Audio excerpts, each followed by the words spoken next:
Independence Day is a major event for any country. For Israelis, many of whom escaped persecution in other nations, it means even more.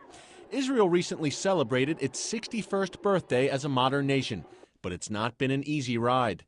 For most of those years, Israel has fought off attacks from Muslim neighbors committed to its destruction. Egypt once led the charge to push Israel into the sea.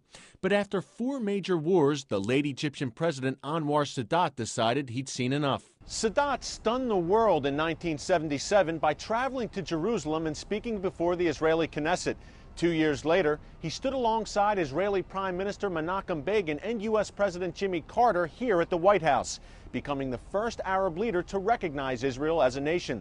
Despite what seemed like overwhelming odds, the agreement reached between Begin and Sadat still stands today. The first thing he said, there will be no more war between Egypt and Israel. Jehan Sadat's new book, My Hope for Peace, describes her late husband's reasons for coming to peace with Israel.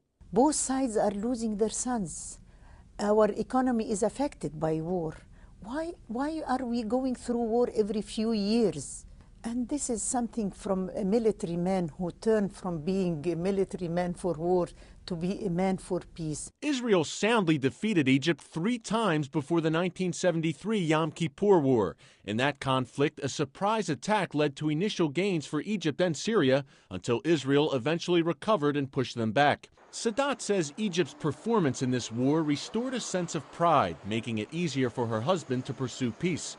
But he had few supporters. Everyone around him, the people in the government, the friends, the family, everyone were telling him, don't do it, don't go, it is risky, you will lose your friends, you will lose the Arabs, you will lose even your position, you will lose your life. But he never, ever wavered. Many of those warnings came to pass. After the treaty, Egypt was kicked out of the Arab League, and one by one, Arab nations cut off relations with the country entirely. The worst was still to come. I knew that I'm going to lose him. Sadat's new relationship with Israel also infuriated Islamic radicals, who assassinated him in 1981. But many analysts believe Sadat's legacy can be seen in the 1994 peace agreement between Israel and another longtime foe, Jordan. Beyond Egypt and Jordan, however, Israel has found few neighbors willing to extend the olive branch.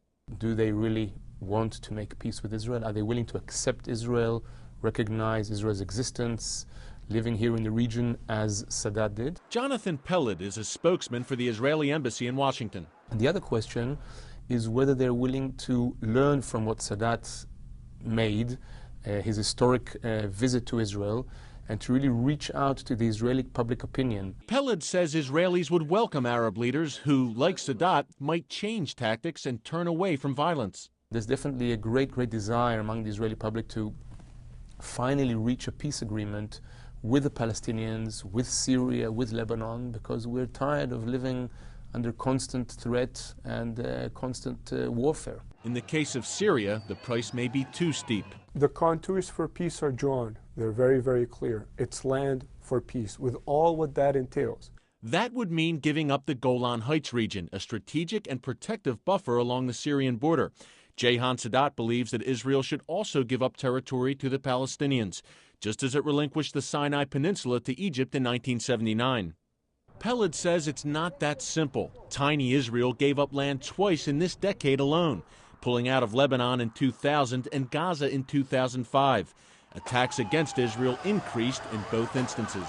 Unfortunately, all we received in return is more terrorism, rockets, missiles being shot out from both Lebanon and from Gaza. Ironically, the same forces aligned against Israel are now threatening Egypt.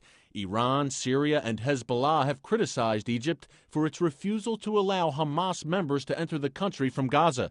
In addition, Egyptian authorities recently arrested 25 Hezbollah operatives for planning attacks on Egyptian soil. Another 24 remain at large. Egyptian President Hosni Mubarak blamed Iran and warned its leaders not to meddle in Egyptian affairs. I think there's a growing understanding now among most of the Arab countries that Iran is undermining any kind of efforts for peace, for reconciliation, for negotiation. Israel's peace with Egypt has been described as a cold peace. Other than government contacts, the nations still don't have much interaction. The Egyptian media also remains notorious for its anti-Semitic content. Sadat says the imperfect relationship is a work in progress, one that, despite its flaws, would have made her husband proud. What could Arab leaders today learn from his example? They should think about the people whom they are responsible to give them peace, and to let the new generation be brought up in a peaceful atmosphere. Eric Stakelbeck, CBN News, Washington.